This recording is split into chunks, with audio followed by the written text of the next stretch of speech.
தோண்டப்பட்ட பள்ளத்தில் சென்னையில் பெய்த கனமழையால்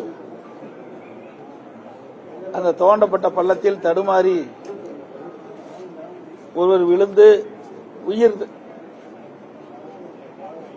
நீத்துள்ளார். பள்ளம் தோண்டப்பட்ட பகுதியை சுற்றிலும் பாதுகாப்பு ஏற்பாடு செய்யப்பட்டிருந்தால் இந்த சம்பவம் நடைபெற்றிருக்கின்றது. ஆகவே அரசு இனி மழைநீர் வடிகால் கால்வாய் பணிக்கு தோண்டப்பட்ட பள்ளத்திற்கு சுற்றிலும் பாதுகாப்பு சுவர் அமைக்க வேண்டும். அதோடு இந்த சாலையில் அதிகமான மாணவர்கள் குழந்தைகள் செல்லுகின்ற பாதையாக இருக்கின்றது. இதையெல்லாம் கவனத்திலே கொண்டு அலட்சியமாக இல்லாமல் தோண்டப்பட்ட பள்ளத்திற்கு அருகில் சுற்றிவரும் பாதுகாப்பு ஏற்பாடு செய்ய வேண்டும். இப்படி மழைநீர் கால்வாய் அமைக்கின்ற பணி மிக மிக மெத்தனமாக செயல்பட்டுக் கொண்டிருக்கின்றது. கடந்த ஆண்டே இந்த துறையினுடைய அமைச்சர், சென்னை மேயர், முதலமைச்சர் எல்லாம் செய்தியாளரிடத்தில் பேசுகின்ற பொழுது மழைநீர் வடிகால் பணி சுமார் 90% பணியில் நிறைவு பெற்றதாக சொன்னார்கள். இன்று வரை அந்த பணி நிறைவு பெறவில்லை. இன்னும் ஒரு மாதத்திற்கு பின்பு வடகிழக்கு பருவமழை துவங்க இருக்கின்றன. இனியாவது இந்த அரசு கும்பகரண தூக்கத்திலிருந்து விழித்து வேகமாக துரிதமாக மழைநீர் வடிகால் பணியை நிறைவேற்றப்பட வேண்டும். இன்றைக்கு வடகிழக்கு பருவமழையின் போது கனமழை பெய்தால் மழைநீர் வடிகால் வசதி முழுமையாக நிறைவேற்றப்படாமல் இருந்துவிட்டால் சென்னை மாநகரம் மீண்டும் வெள்ளத்திலே தத்தளிக்கும். மக்கள் கடுமையாக பாதிக்கப்பட்டு விடுவார்கள். ஆட்சி பொறுப்பேற்று 40 மாத காலமாக இந்த மழைநீர் வடிகால் பணியை மேற்கொள்ளாமல் இருக்கின்ற திரு ஸ்டாலின் தலைமையில் அரசுக்கு என்னுடைய கண்டனத்தை தெரிவித்துக் கொள்கின்றேன். அதேபோல திரு செந்தில் பாலாஜி அவர்களுக்கு அமைச்சர் பதவி வழங்கியிருக்கின்றார்கள். உச்சநீதிமன்றம் அவருக்கு பல்வேறு நிபந்தனையின் அடிப்படையில் ஜாமீன் வழங்கியிருக்கின்றது. திரு செந்தில் பாலாஜி அவர்கள் ஜாமீன் பெற்று சிறையிலிருந்து வெளியிலே வருகின்ற பொழுது முதலமைச்சர் அவர்கள் சகோதரர் செந்தில் பாலாஜியை வருக வருக என வரவேற்கிறேன் என்றும் உன் தியாகம் பெரிது, உறுதி அதனினும் பெரிது என்று குறிப்பிட்டுள்ளார். ஆக திரு செந்தில் பாலாஜிக்கு முக்கியத்துவம் கொடுக்கின்றார். திரு செந்தில் பாலாஜி அவர்களும் முதலமைச்சருடைய பரிந்துரையின்படி அமைச்சராக பொறுப்பேற்றுகின்றார். உச்சநீதிமன்றம் விதிக்கப்பட்டுள்ள நிபந்தனையை காவல்துறை கண்காணித்து நிபந்தனையை மீறினால் நடவடிக்கை எடுக்கப்படுமா என்று சந்தேகம் மக்களிடத்திலே உள்ளது. என்று சொன்னால் முதலமைச்சரே இவரை பாராட்டியிருக்கின்றார். திரு செந்தில் பாலாஜியை. திரு செந்தில் பாலாஜி அவர்கள் அமைச்சராகிவிட்டார். இப்படி இருக்கின்ற பொழுது அவர் நீதிமன்ற அளித்துள்ள நிபந்தனை மீறுகின்ற பொழுது காவல்துறை நடவடிக்கை எடுக்குமா என்பது ஐயப்பாடாக இருக்கின்றது. அதோடு இன்றைய தினம் திரு செந்தில் பாலாஜியுடைய வழக்குகளை தனி சிறப்பு நீதிமன்றம் அமைத்து ஓராண்டுக்குள் அவருடைய வழக்குகள் முடிக்கப்பட வேண்டும் என்று உச்சநீதிமன்றம் தீர்ப்பு வழங்கியுள்ளது. பல நாட்களாக திரு உதயநிதி அவர்கள் துணை முதலமைச்சர் ஆவார் என்று அடிக்கடி ஊடகத்திலும் பத்திரிகையிலும் திமுக கட்சியைச் சேர்ந்தவர்களும் திமுக அமைச்சர்களும் குறிப்பிட்டு வந்தார்கள். தற்போது முதலமைச்சர் அவர்கள் திரு உதயநிதி அவர்களுக்கு துணை முதலமைச்சர் வழங்கியிருக்கின்றார். இன்றைக்கு உதயநிதி அவர்கள் தமிழகத்தினுடைய துணை முதலமைச்சராக பொறுப்பேற்றவுடன் தமிழகத்தில் தேனாரும் பாலாரும் ஓடும்.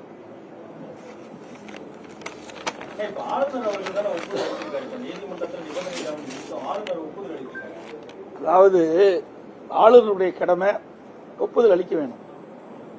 முதலமைச்சர் பரிந்துரை செய்யப்பட்டால் ஆளுநர் யாருக்கு பரிந்துரை செய்யப்பட்டார்களோ அவர்களை அமைச்சர் பதவி பிரமாணம் செய்து வைப்பது ஆளுநருடைய கடமை.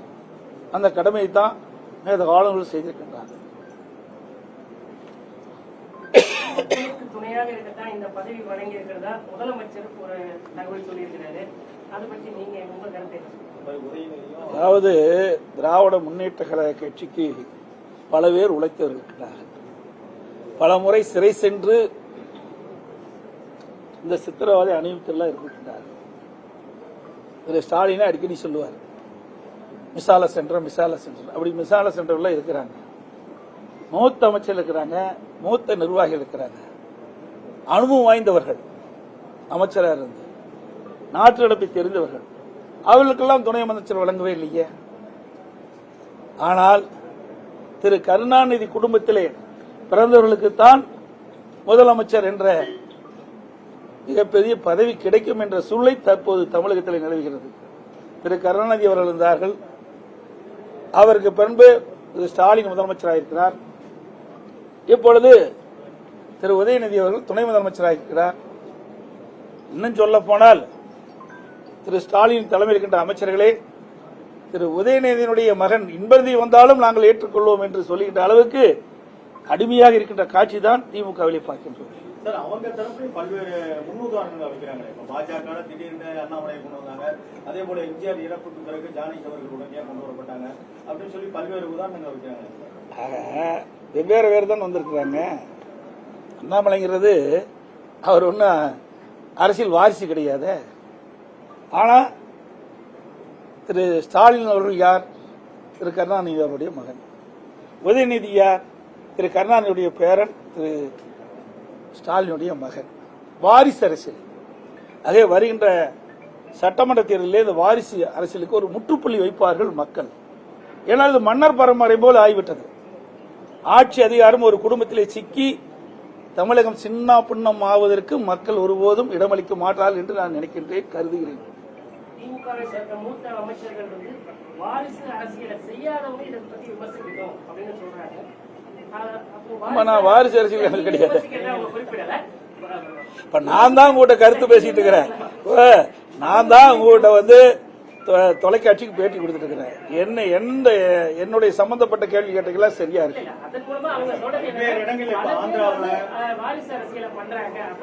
அப்படின்னா வெவ்வேறு பேர் தப்பு பண்றாங்க, அதே தப்பு இவர்களும் பண்ணுவாங்களா? ஒருவர் தப்பு பண்றாங்கன்னா மற்றவர்களும் அதே தப்பு பண்ணலாமா? இவர்கள் தானே முன்னாடி என்ன சொன்னாங்க? திரு நேரு அவர்கள், திருமதி இந்திரா காந்தி அவர்கள், ராஜீவ் காந்தி அவர்கள் வருகின்ற பொழுதெல்லாம் திரு கருணாநிதி என்ன சொன்னார்? குடும்ப ஆட்சி நடக்குன்னு சொன்னார்ல, வாரிசு அரசியல் நடக்குன்னு சொன்னார்ல. இப்ப திமுகவில் அப்படித்தான் நடக்குது. 2026 தேர்தலில் அதிமுக ஒன்றிணைஞ்சாதான் வெற்றி பெறும், ஆட்சி அமைக்க முடியும்னு சொல்லி ஓபிஎஸ் சொல்லி வராங்க. தயவு செய்து இனிமேல் இந்த கேள்வியை தவிர்த்துக்குங்க. ஏனென்றால் உச்சநீதிமன்றம் சரி, தேர்தல் ஆணையம் சரி, அனைத்து இந்திய அண்ணா திராவிட முன்னேற்ற கழகம், எங்கள் பகுதியில் இருக்கிற அனைத்து இந்திய அண்ணா திராவிட முன்னேற்ற கழகத்துக்கு அனைத்து அங்கீகாரம் கொடுக்கப்பட்டு விட்டது. திரு ஓபிஎஸ் அவர்கள் அடிப்படை உறுப்பிலிருந்து நீக்கப்பட்டவர், கட்சியில கிடையாது. அதிமுக எங்க தரப்பு தான் அதிமுக. நீங்க ஒன்னா போச்சு, ரெண்டா போச்சு, மூணா போச்சு, அதெல்லாம் பேசாதீங்க தயவு செய்து. நடந்து முடிஞ்ச நாடாளுமன்ற தேர்தலே அனைத்து இந்திய அண்ணா திராவிட முன்னேற்ற கழகம் 1% வாக்கு கூடுதலா பெற்றிருக்குது. 2019 நடைபெற்ற நாடாளுமன்ற தேர்தலை விட 2024 நடைபெற்ற நாடாளுமன்ற தேர்தலில் அனைத்து இந்திய அண்ணா திராவிட முன்னேற்ற கழகம் 1% வாக்கு அதிகம் பெற்றிருக்குது. கூட்டணி பலம் குறைவாக இருக்கின்ற இந்த நேரத்திலே அதிக வாக்குகளை பெற்ற கட்சி அதிமுக கட்சி. அதனால் இந்த ஊடகமும் பத்திரிகையும் அருள்கூர்ந்து நான் கேட்டுக்கொள்கின்றேன். இனி இவர் இருக்கிறார், அவர் இருக்கிறார், அவரெல்லாம் இல்ல. உங்களுக்கு எல்லாமே தெரியும். நீ வேணுமெனே பரபரப்பான செய்தி என்பதற்காக இந்த கேள்வி கேட்கறீங்க. அவர் பேசுறதுக்கெல்லாம் நம்ம பதில் சொல்ல முடியுமா? சட்ட நீதி என்ன இருக்குது? சட்ட நீதி என்ன இருக்கு உங்களுக்கு தெரியுமில்ல? அதிமுக என்பது எங்க தரப்புல இருக்குது. அதிமுக எல்லா அதிகாரங்களும் நாங்க பெற்று ஒரு தேர்தலையும் நாங்க சந்திச்சிட்டோம்.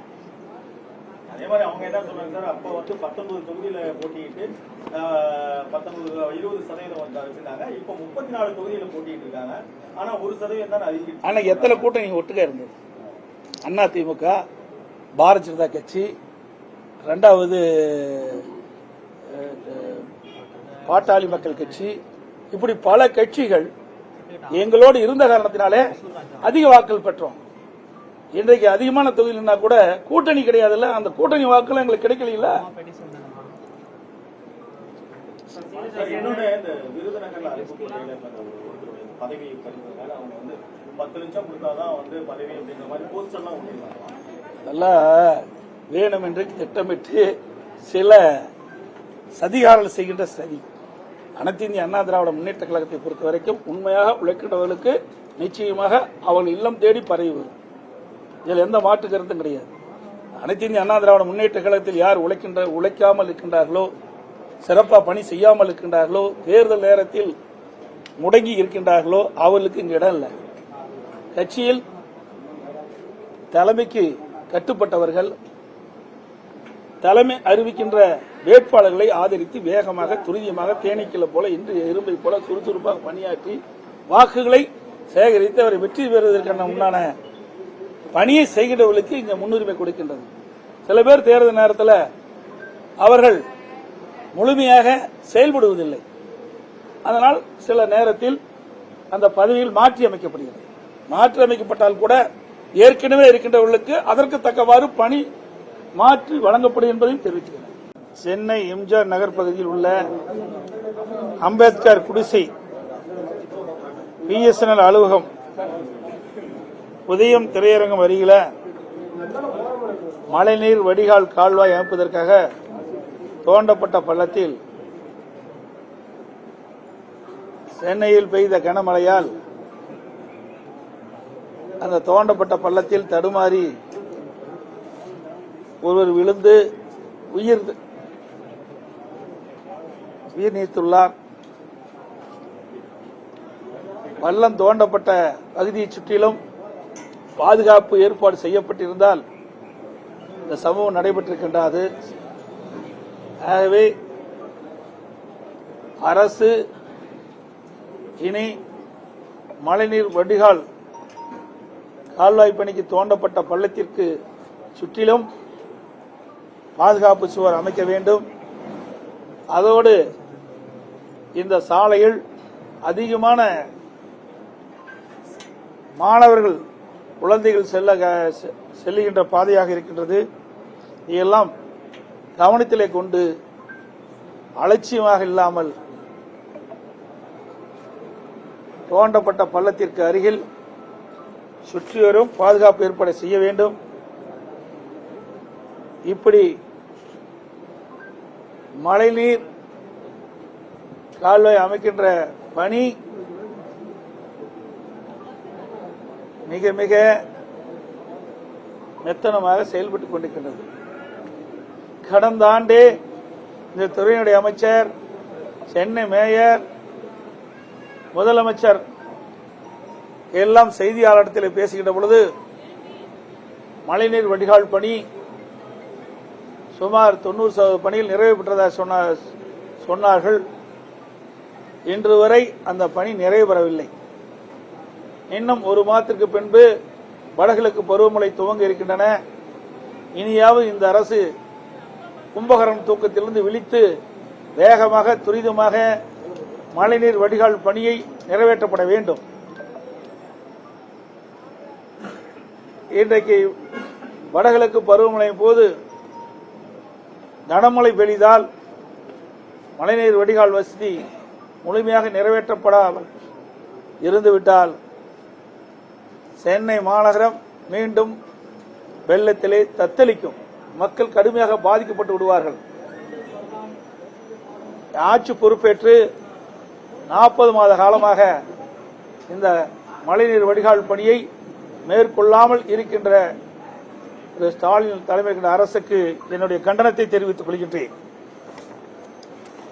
அதேபோல திரு செந்தில் பாலாஜி அவர்களுக்கு அமைச்சர் பதவி வழங்கியிருக்கின்றார்கள். உச்சநீதிமன்றம் அவருக்கு பல்வேறு நிபந்தனையின் அடிப்படையில் ஜாமீன் வழங்கியிருக்கின்றது. திரு செந்தில் பாலாஜி அவர்கள் ஜாமீன் பெற்று சிறையிலிருந்து வெளியிலே வருகின்ற பொழுது முதலமைச்சர் அவர்கள் சகோதரர் செந்தில் பாலாஜியை வருக வருக என வரவேற்கிறேன் என்றும் உன் தியாகம் பெரிது, உறுதி அதனினும் பெரிது என்று குறிப்பிட்டுள்ளார். ஆக திரு செந்தில் பாலாஜிக்கு முக்கியத்துவம் கொடுக்கின்றார். திரு செந்தில் பாலாஜி அவர்களும் முதலமைச்சருடைய பரிந்துரையின்படி அமைச்சராக பொறுப்பேற்றுகின்றார். உச்சநீதிமன்றம் விதிக்கப்பட்டுள்ள நிபந்தனையை காவல்துறை கண்காணித்து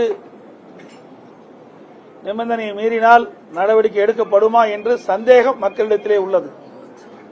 என்று சொன்னால் முதலமைச்சரே இவரை பாராட்டியிருக்கின்றார். திரு செந்தில் பாலாஜியை திரு செந்தில் பாலாஜி அவர்கள் அமைச்சராகிவிட்டார். இப்படி இருக்கின்ற பொழுது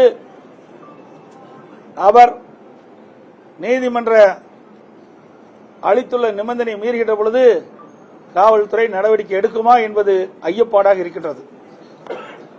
அதோடு இன்றைய தினம் திரு செந்தில் பாலாஜியுடைய வழக்குகளை தனி சிறப்பு நீதிமன்றம் அமைத்து ஓராண்டுக்குள் அவருடைய வழக்குகள் முடிக்கப்பட வேண்டும் என்று உச்சநீதிமன்றம் தீர்ப்பு வழங்கியுள்ளது. பல நாட்களாக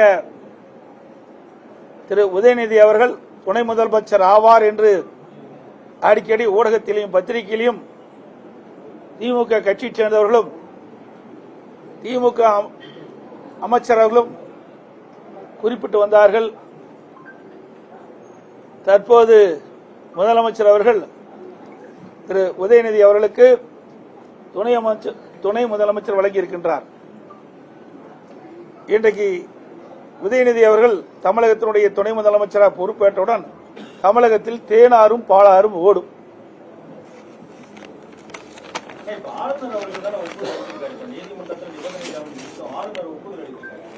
அதாவது ஆளுநருடைய கடமை ஒப்புதல் அளிக்க வேண்டும். முதலமைச்சர் பரிந்துரை செய்யப்பட்டால் ஆளுநர் யாருக்கு பரிந்துரை செய்யப்பட்டார்களோ அவர்களை அமைச்சர் பதவி பிரமாணம் செய்து வைப்பது ஆளுநருடைய கடமை. அந்த கடமையை தான் ஆளுநர்கள் செய்திருக்கின்றார். துணையாக இருக்கத்தான் இந்த பதவி வழங்கி இருக்கிறதா முதலமைச்சர் ஒரு தகவல் சொல்லியிருக்கிறாரு. அதை பற்றி நீங்க என்ன கருத்து? அதாவது திராவிட முன்னேற்ற கழக கட்சிக்கு பல பேர் உழைத்து வருகின்றார்கள். பல முறை சிறை சென்று இந்த சித்திரவதை அணிவித்தெல்லாம் இருக்கின்றார்கள். திரு ஸ்டாலினை அடிக்கடி சொல்லுவார், மிசால சென்டர் அப்படி மிசால சென்டர்ல இருக்கிறாங்க. மூத்த அமைச்சர் இருக்கிறாங்க, மூத்த நிர்வாகிகள் இருக்கிறாங்க, அனுபவம் வாய்ந்தவர்கள், அமைச்சராக இருந்து நாட்டு நடப்பை தெரிந்தவர்கள். அவர்களுக்கெல்லாம் துணை அமைச்சர் வழங்கவே இல்லையே. ஆனால் திரு கருணாநிதி குடும்பத்திலே பிறந்தவர்களுக்குத்தான் முதலமைச்சர் என்ற மிகப்பெரிய பதவி கிடைக்கும் என்ற சூழலை தற்போது தமிழகத்தில் நிலவுகிறது. திரு கருணாநிதி அவர்கள் இருந்தார்கள். அவருக்கு பின்பு திரு ஸ்டாலின் முதலமைச்சராக இருக்கிறார். இப்பொழுது திரு உதயநிதி அவர்கள் துணை முதலமைச்சராக இருக்கிறார். இன்னும் சொல்ல போனால் திரு ஸ்டாலின் தலைமையில் இருக்கின்ற அமைச்சர்களே திரு உதயநிதியினுடைய மகன் இன்பநிதி வந்தாலும் நாங்கள் ஏற்றுக்கொள்வோம் என்று சொல்லுகின்ற அளவுக்கு கடுமையாக இருக்கின்ற காட்சி தான் திமுகவிலே பார்க்கின்றோம். சார், அவங்க தரப்புல பல்வேறு முன்னுதாரணங்கள் வைக்கிறாங்க. இப்ப பாஜக திடீர்னு அண்ணாமலையை கொண்டு வந்தாங்க, அதே போல எம்ஜிஆர் இறப்புக்கு பிறகு ஜானகி அவர்கள் உடனே கொண்டு வரப்பட்டாங்க அப்படின்னு சொல்லி பல்வேறு உதாரணங்கள் வைக்கிறாங்க. வெவ்வேறு வேறு தான் வந்திருக்கிறாங்க. அண்ணாமலைங்கிறது அவர் ஒன்னும் அரசியல் வாரிசு கிடையாது. ஆனா திரு ஸ்டாலின் அவர்கள் யார்? திரு கருணாநிதி அவருடைய மகன். உதயநிதி யார்? திரு கருணாநிதியுடைய பேரன், திரு ஸ்டாலினுடைய மகன். வாரிசு அரசியல். அதே வருகின்ற சட்டமன்ற தேர்தலில் இந்த வாரிசு அரசியலுக்கு ஒரு முற்றுப்புள்ளி வைப்பார்கள் மக்கள். ஏனால் இது மன்னர் பரம்பரை போல் ஆகிவிட்டது. ஆட்சி அதிகாரம் ஒரு குடும்பத்திலே சிக்கி தமிழகம் சின்ன பின்னம் ஆவதற்கு மக்கள் ஒருபோதும் இடமளிக்க மாட்டார்கள் என்று நான் நினைக்கின்றேன், கருதுகிறேன். திமுகவை சேர்ந்த மூத்த அமைச்சர்கள் வந்து வாரிசு அரசியலை செய்யாதவங்க இதை பத்தி விமர்சிக்கணும் அப்படின்னு சொல்றாங்க. நான் வாரிசு அரசியல் எனக்கு கிடையாது. குறிப்பிடல. இப்ப நான் தான் உங்ககிட்ட கருத்து பேசிட்டு இருக்கிறேன். நான் தான் உங்ககிட்ட வந்து தொலைக்காட்சிக்கு பேட்டி கொடுத்துட்டு இருக்கிறேன். என்னுடைய சம்பந்தப்பட்ட கேள்வி கேட்டீங்களா சரியா இருக்கு.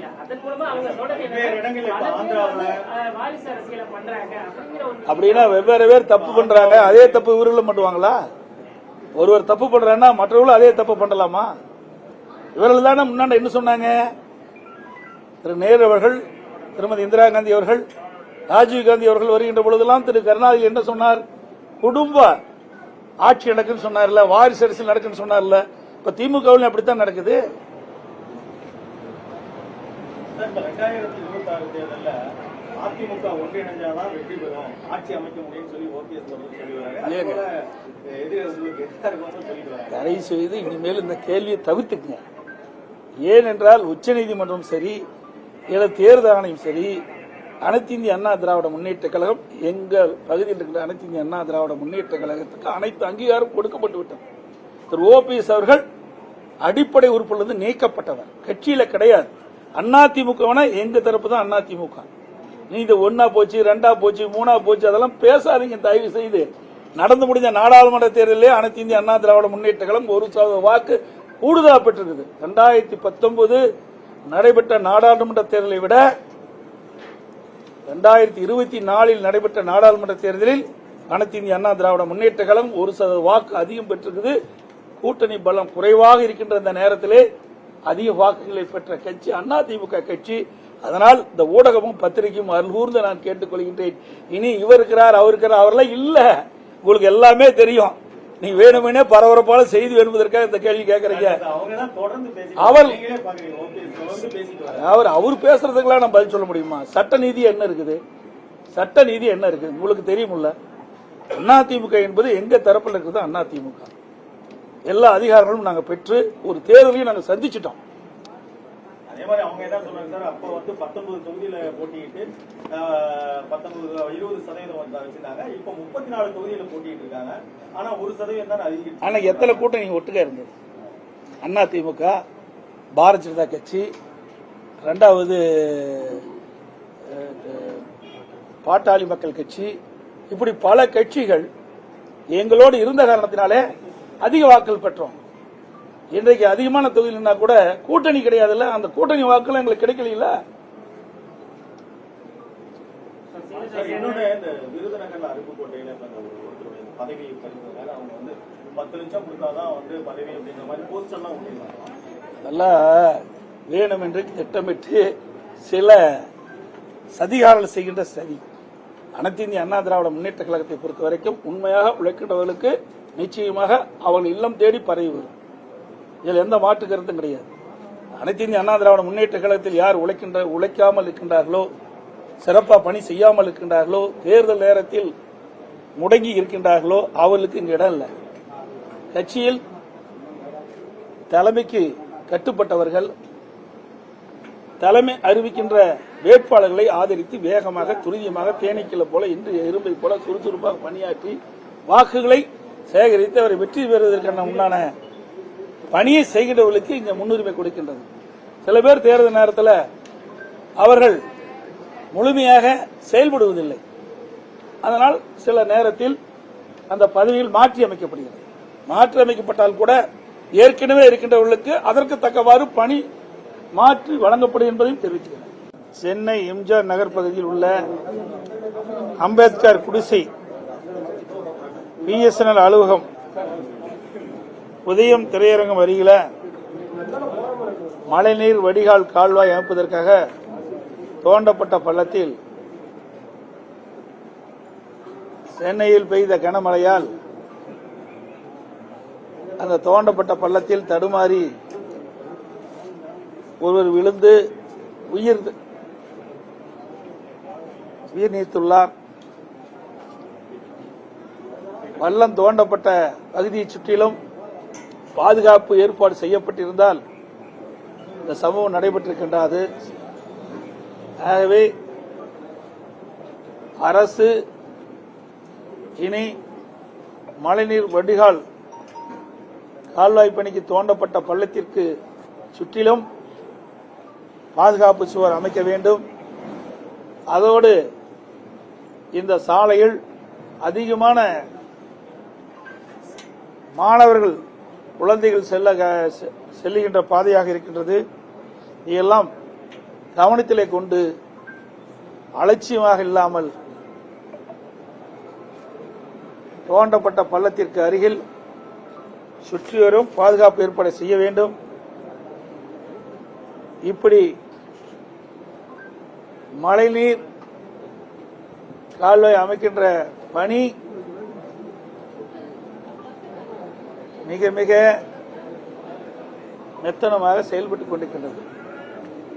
கடந்த ஆண்டே இந்த துறையினுடைய அமைச்சர், சென்னை மேயர், முதலமைச்சர் எல்லாம் செய்தியாளரிடத்தில் பேசுகின்ற பொழுது மழைநீர் வடிகால் பணி சுமார் 90% பணியில் நிறைவு பெற்றதாக சொன்னார்கள். இன்று வரை அந்த பணி நிறைவு பெறவில்லை.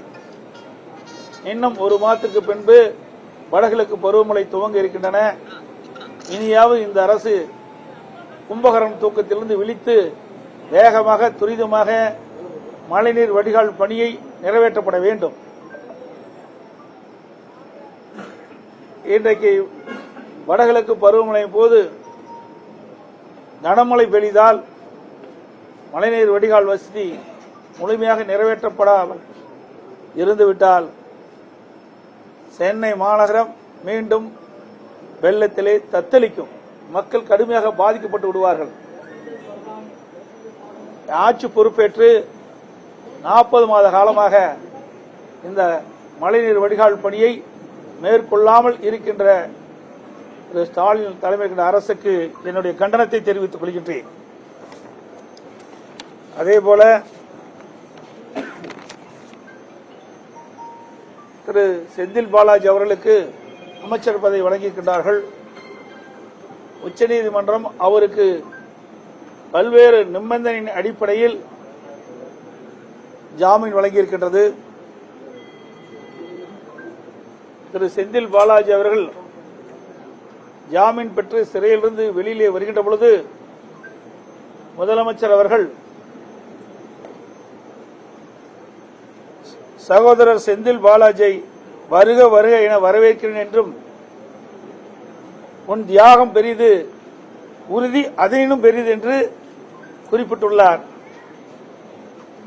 ஆக திரு செந்தில் பாலாஜிக்கு முக்கியத்துவம் கொடுக்கின்றார். திரு செந்தில் பாலாஜி அவர்களும் முதலமைச்சருடைய பரிந்துரையின்படி அமைச்சராக பொறுப்பேற்றுகின்றார். உச்சநீதிமன்றம் விதிக்கப்பட்டுள்ள நிபந்தனையை காவல்துறை கண்காணித்து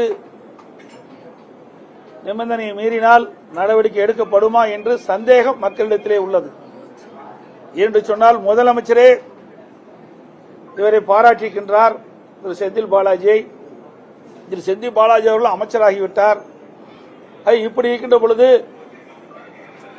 அவர் நீதிமன்ற அளித்துள்ள நிபந்தனை மீறுகின்ற பொழுது காவல்துறை நடவடிக்கை எடுக்குமா என்பது ஐயப்பாடாக இருக்கின்றது. அதோடு இன்றைய தினம் திரு செந்தில் பாலாஜியுடைய வழக்குகளை தனி சிறப்பு நீதிமன்றம் அமைத்து ஓராண்டுக்குள் அவருடைய வழக்குகள் முடிக்கப்பட வேண்டும் என்று உச்சநீதிமன்றம் தீர்ப்பு வழங்கியுள்ளது. பல நாட்களாக திரு உதயநிதி அவர்கள் துணை முதலமைச்சர் ஆவார் என்று அடிக்கடி ஊடகத்திலும் பத்திரிகையிலும் திமுக கட்சியைச் சேர்ந்தவர்களும் திமுக அமைச்சர்களும் குறிப்பிட்டு வந்தார்கள்.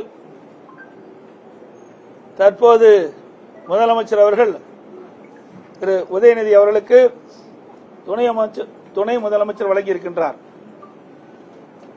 இன்றைக்கு உதயநிதி அவர்கள் தமிழகத்தினுடைய துணை முதலமைச்சராக பொறுப்பேற்றவுடன் தமிழகத்தில் தேனாரும் பாலாறும் ஓடும்.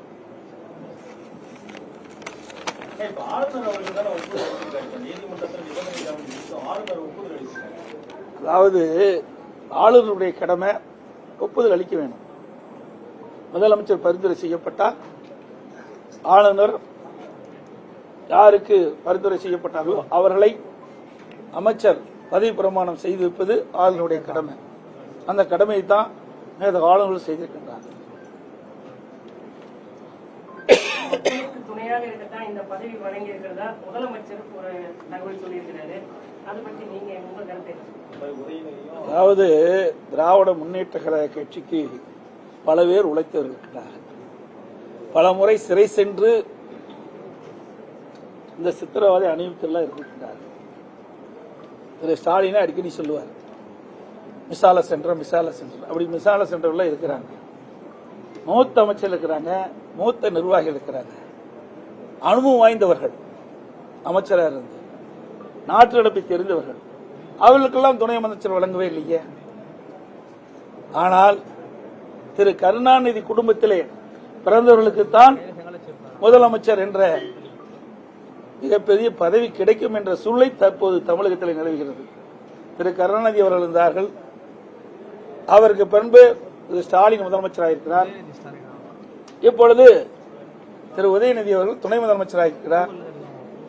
இன்னும் சொல்ல போனால் திரு ஸ்டாலின் தலைமையில் இருக்கின்ற அமைச்சர்களே திரு உதயநிதியினுடைய மகன் இன்பதி வந்தாலும் நாங்கள் ஏற்றுக்கொள்வோம் என்று சொல்லுகின்ற அளவுக்கு அடிமையாக இருக்கின்ற காட்சி தான் திமுகவிலே பார்க்கின்றோம். சார், அவங்க தரப்புல பல்வேறு முன்னுதாரணங்கள் வைக்கிறாங்க. இப்ப பாஜக திடீர்னு அண்ணாமலையை கொண்டு வந்தாங்க, அதே போல எம்ஜிஆர் இறப்புக்கு பிறகு ஜானகி அவர்கள் உடனே கொண்டு வரப்பட்டாங்க அப்படின்னு சொல்லி பல்வேறு உதாரணங்கள் வைக்கிறாங்க. வெவ்வேறு வேறு தான் வந்திருக்கிறாங்க.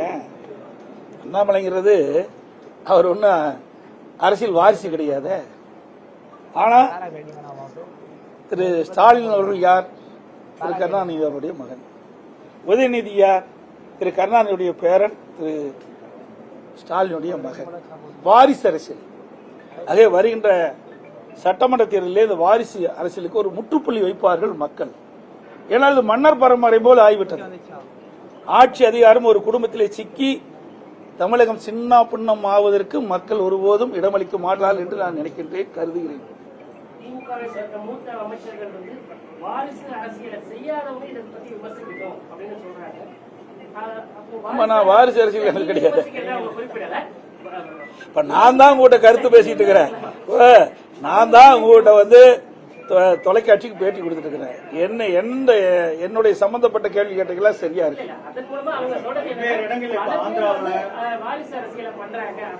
அப்படின்னா வெவ்வேறு பேர் தப்பு பண்றாங்க, அதே தப்பு இவர்களும் பண்ணுவாங்களா? ஒருவர் தப்பு பண்றாங்கன்னா மற்றவர்களும் அதே தப்பு பண்ணலாமா? இவர்கள் தானே முன்னாடி என்ன சொன்னாங்க?